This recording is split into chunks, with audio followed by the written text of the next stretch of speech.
You can't smoke in here, he said, but didn't stop her. She lit the cigarette anyway, fingers trembling just enough to catch his attention. The flame hovered too long. The smell hit before the smoke did, sharp, expensive, laced with something bitter. She didn't say thank you. Just stared at the bar mirror like it might change what she saw. He sat 2 stools down. 22, maybe 23. Hoodie half zipped, hair still wet from the rain. He hadn't planned to come inside. He never planned much of anything, really. You're bleeding, she said. He looked down. A scrape on his knuckle, raw and red, like he'd punched something. Or someone. It's nothing. She inhaled. Everything's something. You're not from here. He shook his head. Just waiting out the storm. She gave a thin smile. There's always a storm in this town. He almost laughed. Instead, he reached for his drink and paused, staring at the way her lipstick smudged the filter of the cigarette. Burgundy, almost black. Bold. Defiant. Her hands were older than her face, elegant but marked, tiny scars, a burn near her wrist, a gold ring she twisted but never removed. He watched her. Not like a kid gawking at a beautiful woman. More like he was trying to solve her. You got a name? He asked, casual. Do you? He smirked. Liam. A pause. Then, Maris. Maris, he echoed, letting it roll off like it meant something. She stubbed the cigarette out in the untouched gin and tonic beside her. You talk to all the sad women at bars? He didn't miss a beat. Only the ones who pretend they're not sad. The silence after that wasn't cold, it was charged. Her eyes narrowed slightly, like she was trying to place him, figure out if he was just another arrogant kid trying to sleep with someone older. He looked too tired for that. You study? She asked. College? He nodded. Dropped out last semester. Working construction. Roofing. Pays better than pretending I give a shit about Shakespeare. That made her smile, just barely. And here I thought Hamlet solved everything. You like Shakespeare? I like pretending I'm smarter than I am. It works better when men assume I read poetry instead of divorce papers. That hit different. Liam tilted his head. You divorced? She didn't answer. Just looked back at the mirror. Her smile had vanished. A man walked past behind them, drunk and loud, knocking Liam's arm. Maris flinched at the sudden noise, her hand twitching toward her purse like she was ready to defend herself. Liam caught it, just for a second. Fear. Real fear. Then it was gone. Want another drink? He asked. You trying to impress me? No. Just trying to keep you from leaving. That made her pause. She ordered a whiskey this time. Straight. He did the same. It was quiet between them, but the kind of quiet that pulled you in instead of pushing you away. She looked down at his hands again, rough palms, fresh cut. She reached over without asking and traced the wound lightly. He didn't move. Her touch was cool, deliberate. The air felt different suddenly, slower, heavier. A line had been crossed, gently. What happened? She asked. Guy on the site mouthed off. Boss told me to walk it off. And you did? I came here. Maris leaned back. You hit him? He was pushing a new kid. Kid didn't speak much English, and the guy was yelling, spitting on him. I told him to stop. He didn't. So yeah, I hit him. That changed something in her face. A calculation. Not pity, respect. You ever do that before? She asked. Only when someone deserves it. Another silence. The lights behind the bar flickered slightly. Music played from a speaker overhead, something moody and old. She reached into her coat, pulled out a pen, and wrote a number on a napkin. Her handwriting was elegant. Sharp. She folded the napkin once and pushed it toward him. Liam stared at it but didn't touch it. "What's this?" She finished her drink. "It's a bad idea." "You giving me your number?" "No," she stood. "I'm giving you a reason not to go home tonight." He blinked. "Wait, seriously?" She leaned in close, so close he could smell the whiskey on her breath, feel the heat of her body. "You want something real, don't you?" He nodded, barely. "Then don't play coy. Use it." And just like that, she was gone. He sat frozen for a long time. The bartender came over to clear her glass. "She left in a hurry," the man said. Liam picked up the napkin, unfolding it like it might bite. No name. Just a number, and a single word beneath it. "Tonight." He walked out into the rain 5 minutes later, no umbrella, still holding the napkin like a live wire. The air was electric. He didn't text right away. He waited 2 hours. Paced the apartment he barely paid rent on. Thought about every girl he'd dated in college. None of them wore rings they didn't take off. None of them looked at him like Maris did, like he was both a question and an answer. At 11:37, he texted. "Where?"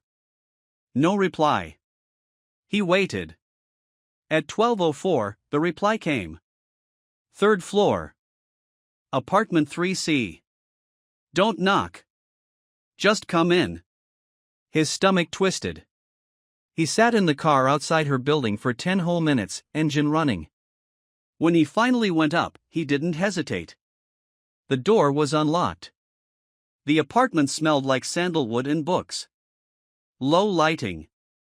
A jazz record playing old vinyl. She sat on the edge of a red couch, barefoot, robe tied loosely, glass in hand.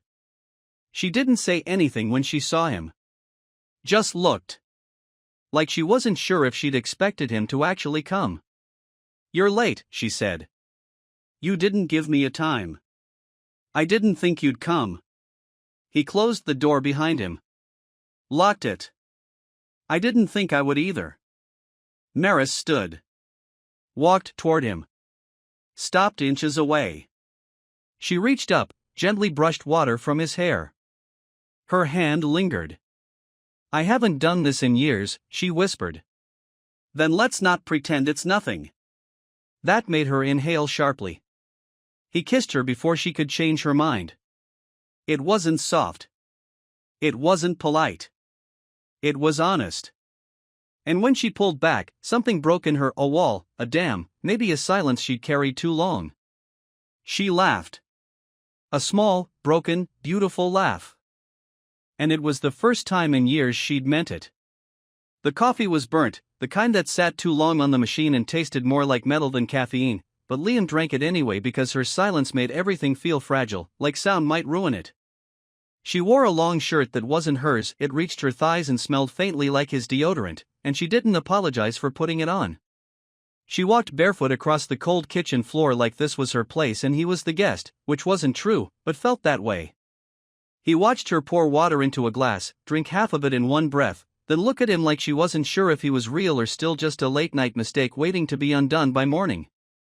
She didn't ask if he was staying, didn't ask what this was, didn't try to shape it into anything polite or familiar. When he touched her wrist gently and said he had to get to work, she didn't move, just stared at the spot where his fingers had been, as if the warmth of it made something inside her uncomfortable. "I'll text you," he said. "No, you won't." "Why not?" "Because you'll think about it too long and then it'll be tomorrow." He hated how easily she said it, like she'd already rehearsed this scene before he even walked in the door last night. He wanted to argue, but she wasn't wrong, and he knew it. Instead, he kissed her shoulder lightly, watched her flinch almost imperceptibly, then left without saying anything else. The air outside felt colder than it should have been for spring. His phone buzzed halfway through the day. Unknown number. "You forgot your jacket."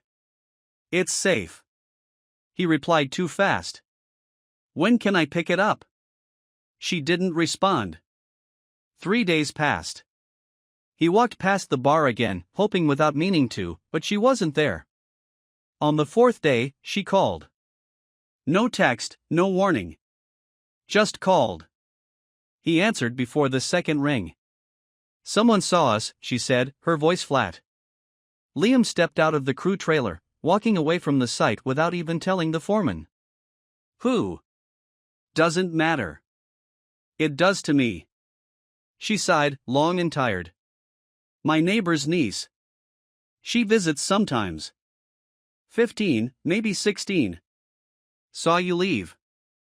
Thought you were my nephew or something until I got defensive. Now she's curious. What does she know? Nothing yet. But she will. He leaned against a wall, forehead pressed to concrete. So what do we do? You don't do anything, she said. You forget this happened. No. Liam. No. I'm not pretending I imagined this. You don't get to pull away like that. You think this is about fear? I think it's about shame. Her voice cracked for the first time. You're 22. You don't know what shame costs. I'm not a kid, Maris. You still believe people are kind. I still believe they can be. That silence again, full of weight and sharp edges. Later that night, he sat outside her building, unsure why he'd come. He didn't text. He didn't buzz. He just waited. When the light in her living room flicked on and she stepped out onto the balcony to smoke, she saw him. She didn't wave. She just stared down for a long time, then disappeared back inside. 30 seconds later, the door opened downstairs. They didn't speak when she let him in. She stood by the kitchen counter, back to him, cigarette half lit, hands trembling. He stepped close behind her, didn't touch her yet. I'm not here to make your life harder. I know that. But you're pushing me away like I'm poison. She turned slowly. Because you feel like a relapse. You feel like something I survived already. And maybe I'm something you didn't get to have. I don't get to have things like this. Says who? Everyone. My sister. My coworkers. My ex-husband. The mailman. The woman at the grocery store who looks at me sideways when I wear heels. Do you want a list? He stepped closer. Do you want me to care what they think? No. But I do. That hit harder than he expected. He thought he understood her, thought she was just guarded, but this was different. This was deep, wired in, the kind of thing time doesn't erase, only buries. She was ashamed of wanting him, not because he was young, but because people would see her as pathetic for needing something wild again. He realized then it wasn't about age or rules or names on mailboxes. It was about judgment. About being a woman who broke her own script and didn't beg forgiveness for it. You know what I do when people talk, he said. Punch them? Sometimes. But mostly I just stop listening. You're lucky. No. I'm just tired of being quiet. She stared at him like she didn't trust it, didn't trust herself. Then she reached into a drawer, pulled out an envelope, and handed it to him. What's this? A letter from my ex-husband. I never opened it. Came a week ago. Why give it to me? Because if I open it, I might believe him again. And I'd rather hand that danger to someone who hasn't ruined me. He didn't open it. He slid it back across the counter. Keep it. Or burn it. But don't let him have this space. Something shifted in her eyes. Not soft. Not grateful. Just honest. I'll see you tomorrow, he said, heading for the door. Wait. He stopped. You can come back tonight. If you want. He didn't move for a second. Then he turned, walked back to her, and kissed her like the answer had always been yes. That night, a phone buzzed on her nightstand. She ignored it at first, but it kept buzzing. Finally, she looked. Unknown number. Her face drained of color. Liam noticed. What is it? She showed him the screen. A message. Just 3 words. Does he know? He sat up slowly. Who sent that? I don't know. She tried to breathe steady, but her hands were shaking again. The message wasn't angry. It wasn't even direct. But it carried weight. Someone knew, and someone was watching. She put the phone down, but her whole body had changed. She didn't look like someone who felt caught, she looked like someone who just remembered what it felt like to be hunted. And Liam knew then, this wasn't just about them anymore. Something had started that neither of them could stop. The stairs creaked louder at night, the kind of old wood sound that exposed every step, and Liam had started counting each one in his head, forcing himself to walk slower, not because he cared about being quiet but because rushing made it feel like hiding. Maris never met him at the door anymore.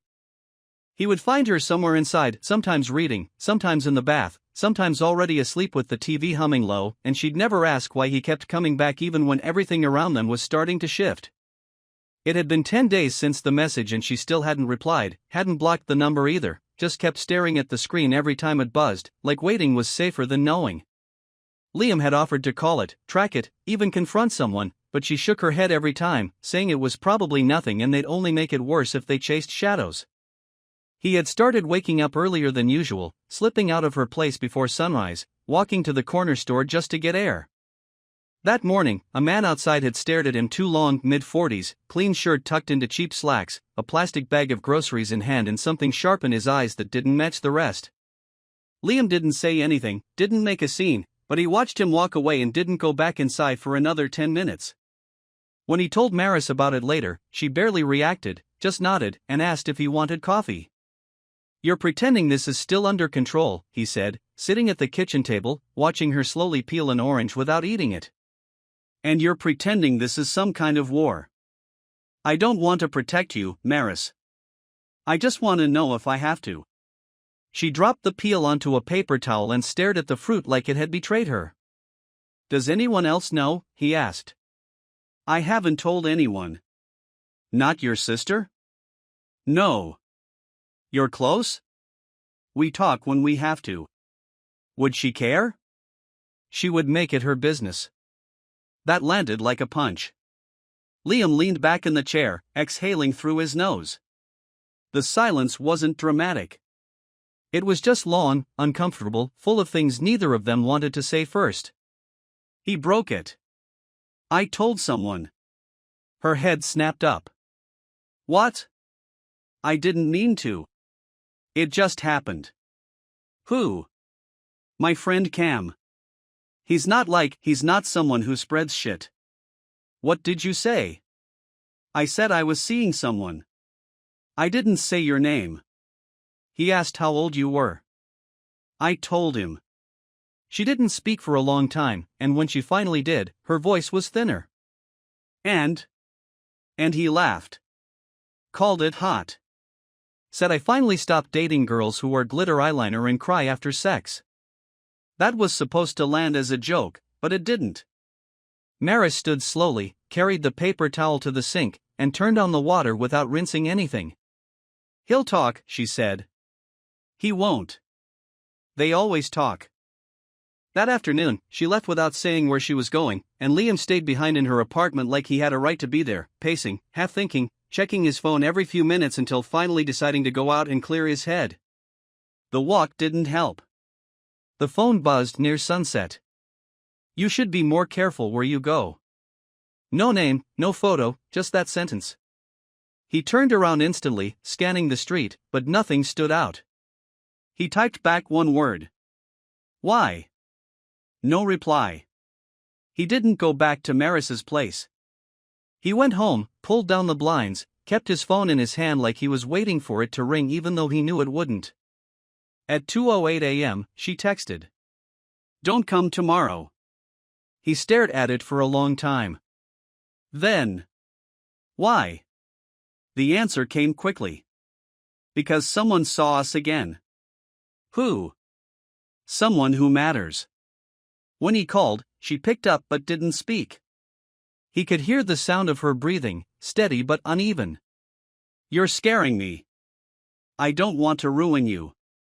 You're not. You don't know what people say when I leave the room. I don't care. I do. Then tell me who it was. My boss. He lives 2 blocks away. He saw us at the pharmacy. Asked if you were my nephew. I laughed too hard. Liam sat down hard on the edge of his bed, gripping the side of his face. You think he knows? I think he knows enough. He used to flirt with me at work. Now he doesn't even look at me. Is he going to say something?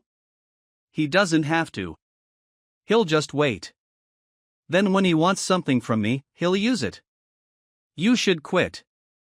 You think it's that simple? I think if someone threatens you, we don't stay quiet. She didn't reply. Maris. I told him I was seeing someone. I didn't give a name. But he knows. He knows I'm lying.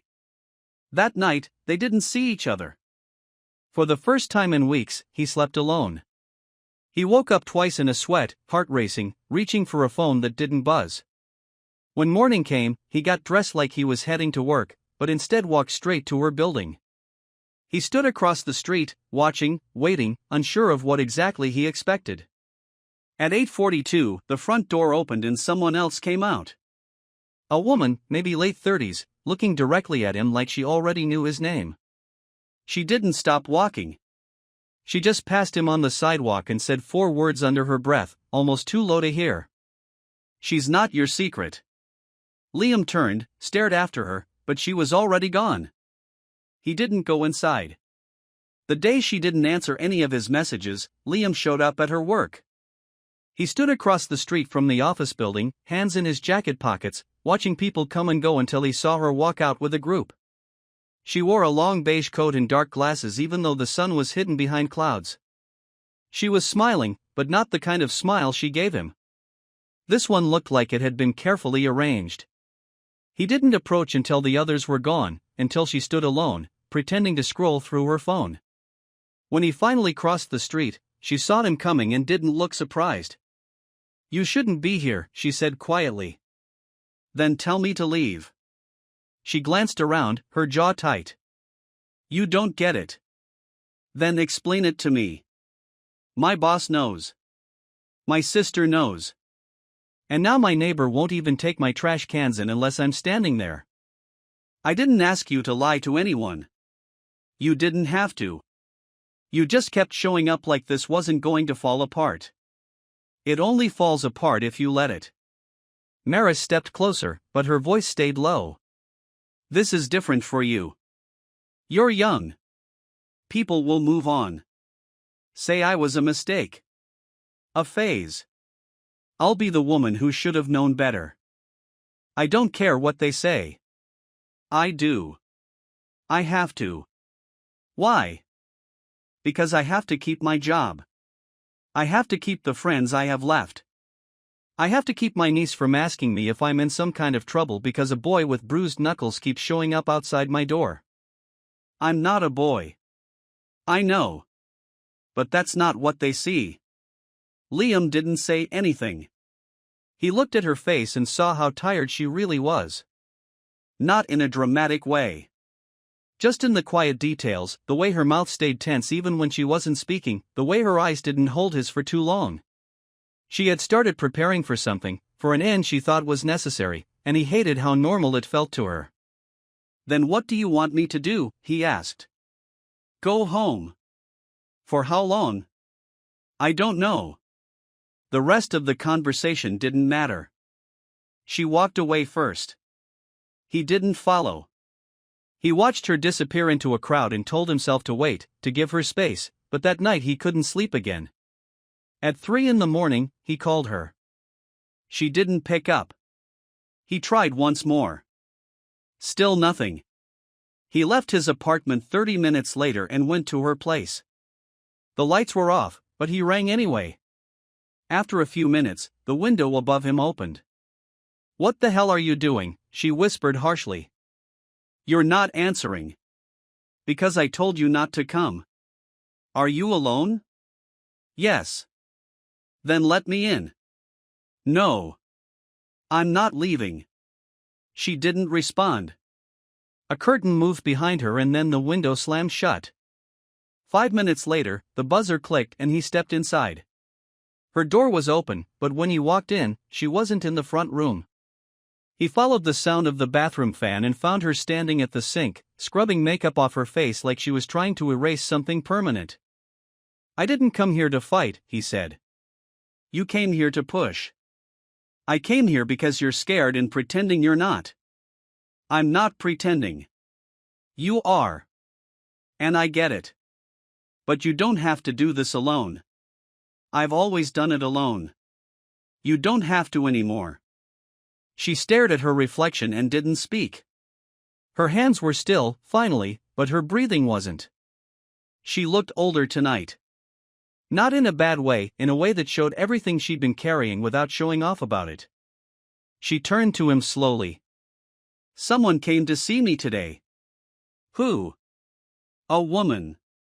My ex-husband's new girlfriend. Fiancé, actually. She works near here. Said she heard I'd been keeping busy. Asked if I needed someone to talk to. Smiled like she already knew everything." "What did you say?" "I said nothing. I just stood there." Liam stepped forward. "What do you want me to do?" "Tell the truth." "About us?" "Yes." "To who?" "Anyone." He looked at her closely. "What changed?" She wiped her face with a towel, sat down on the edge of the tub like she'd run out of reasons to stand. "I'm tired of acting like you're a problem I need to solve." "So you want to go public?" "I want to stop hiding." He nodded slowly. "Okay. You understand what happens next?" "Not really." She laughed, but it was thin and dry. "People talk. People stop inviting you places. People make you a joke. Let them." "Your parents?" "They don't get a vote." "Your friends?" "Already told one. Didn't go great." "And the others?" "They'll get over it or they won't." "And me?" "You're not going anywhere." They didn't kiss. They didn't even touch. They just sat there, facing each other, two people trying to decide if telling the truth would kill whatever they had or finally let it breathe. An hour later, Liam took a photo of them on the couch. Nothing posed. No filters. Just them. He posted it. No caption. Just her head resting on his shoulder, his hand in hers. No one said anything for the first few minutes. Then the comments came. Some were jokes. Some were sharp. One was a former classmate asking if he was serious. Another from his cousin just said bold. A private message popped up 5 minutes later from someone with no profile picture. "She's twice your age. You think that's love?" He didn't answer.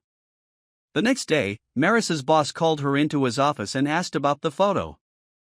Asked if it was a joke. Asked if she needed some time off. She didn't answer either. She walked out and didn't go back for the rest of the week. The messages didn't stop. One came with a photo of them outside her apartment. Blurry but clear enough. Under it. "Thought you should see what people are saying." When she showed Liam, he didn't say anything at first. Then he grabbed the phone, scrolled through, and handed it back. "Doesn't matter." "It does." "No. What matters is that we don't lie anymore." He believed it when he said it. But that was before the wedding. Before everything unraveled in front of strangers. The wedding was held at a vineyard 40 minutes outside the city, the kind of place where everything smelled clean and intentional, where every table had matching arrangements and every chair had been placed exactly where someone had told it to go. Liam wasn't invited. He came anyway, standing near the back in a black shirt and jacket that didn't quite fit, watching the ceremony from behind a row of trees. He hadn't come for the bride or groom, barely knew either of them, but Maris had told him she'd be there because her sister made it clear missing it would be seen as withholding support, and Maris couldn't afford another line drawn against her. She'd warned him not to come. Said it would only make things worse. He told her he didn't care. She told him that wasn't the point. He came anyway. He didn't see her at first. Too many guests, too many people dressed the same, too many bodies moving in polite, predictable patterns. When he finally spotted her, she was standing alone near the bar, glass in hand, eyes locked on nothing in particular. She looked calm, but her shoulders were tense. Her heels were too high for how long the event would drag, and he could already tell she was counting the hours. He waited for a moment when no one was looking, then crossed the space between them like he belonged there. "You're not subtle," she said before even turning to face him. "Didn't come here to be subtle. You shouldn't be here." "I know. What if my sister sees you?" "I don't care." "She will." "Then let her." She turned and looked at him, really looked, not with anger but with something heavier. "Do you understand what that will do?" He nodded. "Yes." She stared at him for another long moment, then took a sip of her drink. "You need to leave before the dinner." "Not yet." "I'm serious, Liam." "So am I. I can't protect you here." "I'm not here to be protected." He didn't say anything else. He didn't ask for more time. He just stood beside her like it was something normal, and for a few minutes, no one interrupted. They watched the wedding guests filter into the reception area, watched the servers move between tables, watched people laugh at nothing.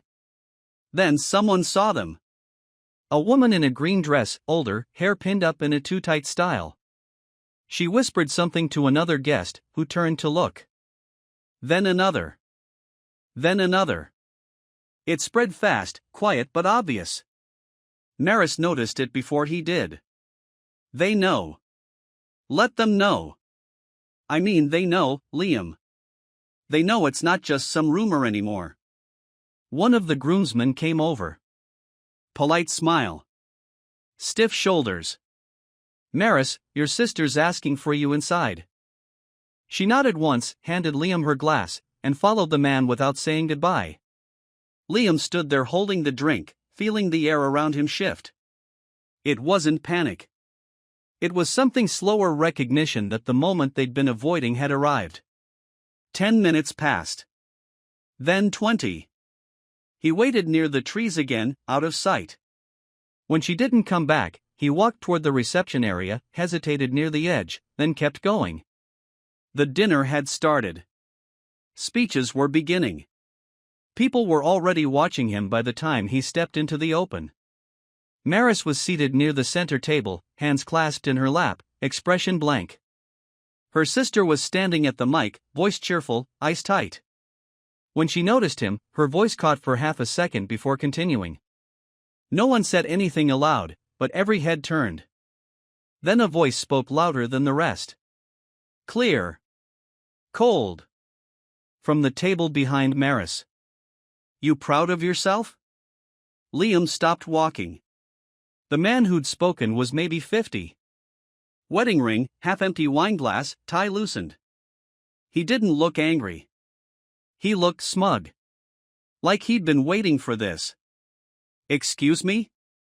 Liam said. The man stood up.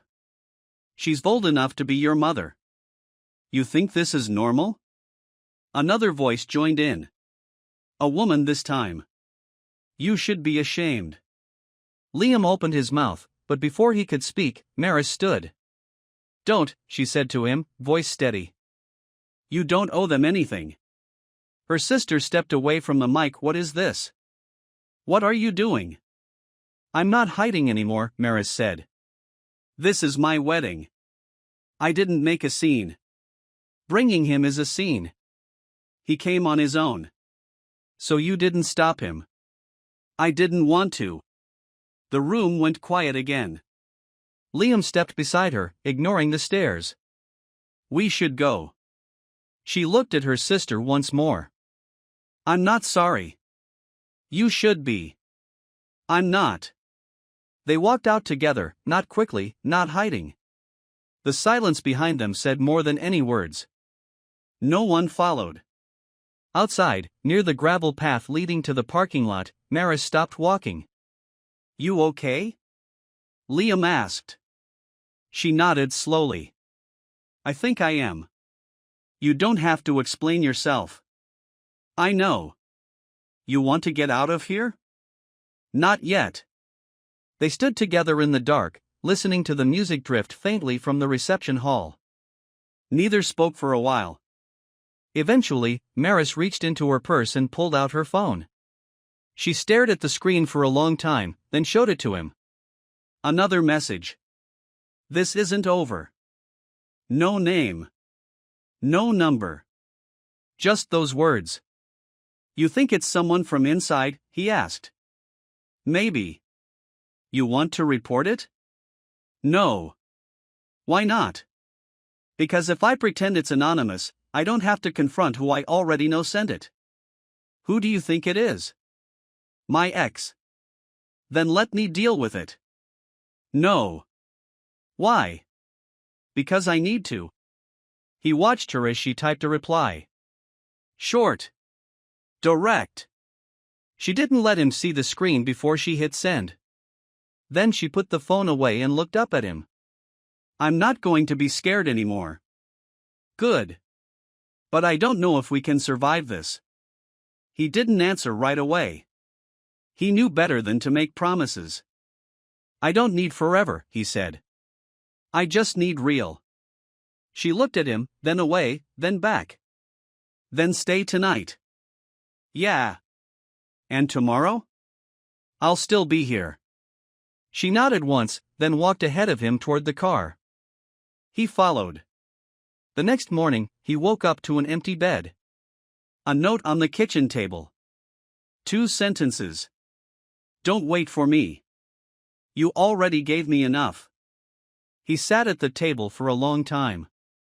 The note didn't say goodbye. It didn't explain anything. It didn't give him anything to hold on to or destroy. He kept it. He didn't text her. Didn't call. Didn't stop thinking about her. And he never told anyone what the note said. Not even the person who asked. Not even the person who mattered.